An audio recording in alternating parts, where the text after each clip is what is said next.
Welcome back to another episode of the McKee Show 1.0.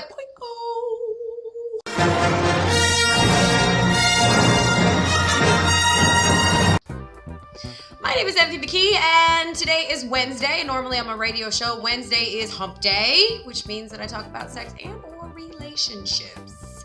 Since last week I talked about relationships, today I'll talk about sex. Don't normally enjoy talking about something I'm not doing presently, but fine, whatever. Do this on my arm. So lots of folks seem to think that talking about sex and or doing sex, having it being a part of a sexual relationship somehow makes you less spiritual. And I'm here to say, oh, poo to you. That's not the case. We discovered, you can go back to the earlier video, sex is back of everything. That was Freudian. Spirit, well, it is though. Sex is back of everything. We wouldn't be here if somebody didn't have sex. But spirit is back of everything. Spirit is what we are fundamentally.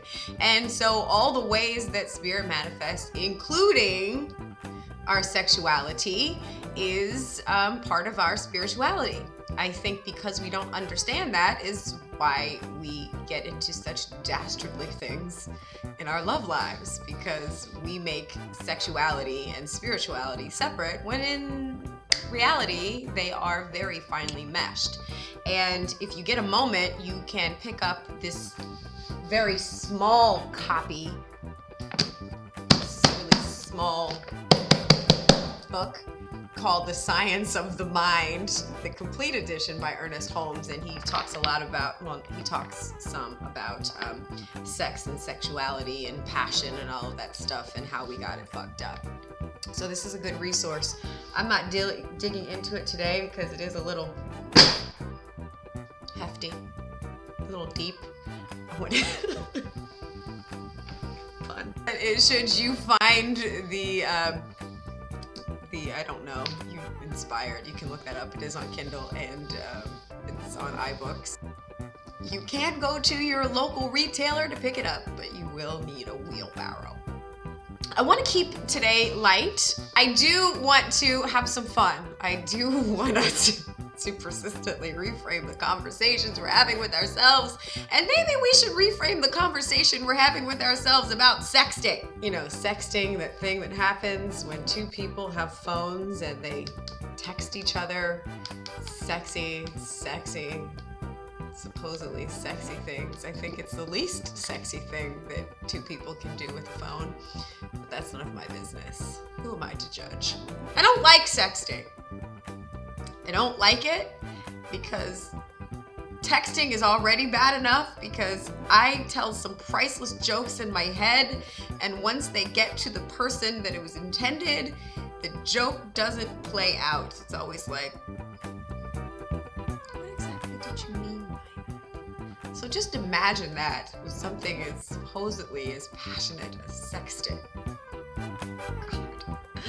And it's so funny, I was thinking about that because I came across this article on thechive.com. I've never heard of thechive.com, but I've heard about it now. And it turns out that there are lots of people who now understand what I understand about sexting.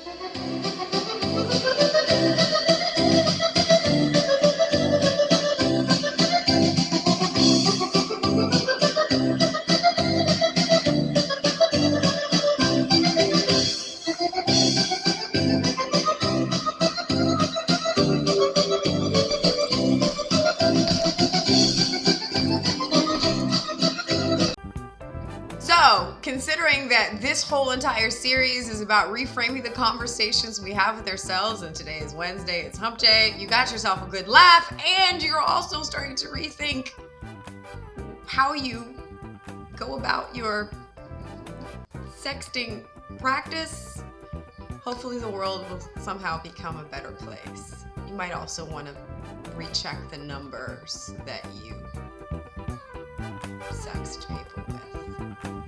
There's an awful lot of wrong numbers happening in the world.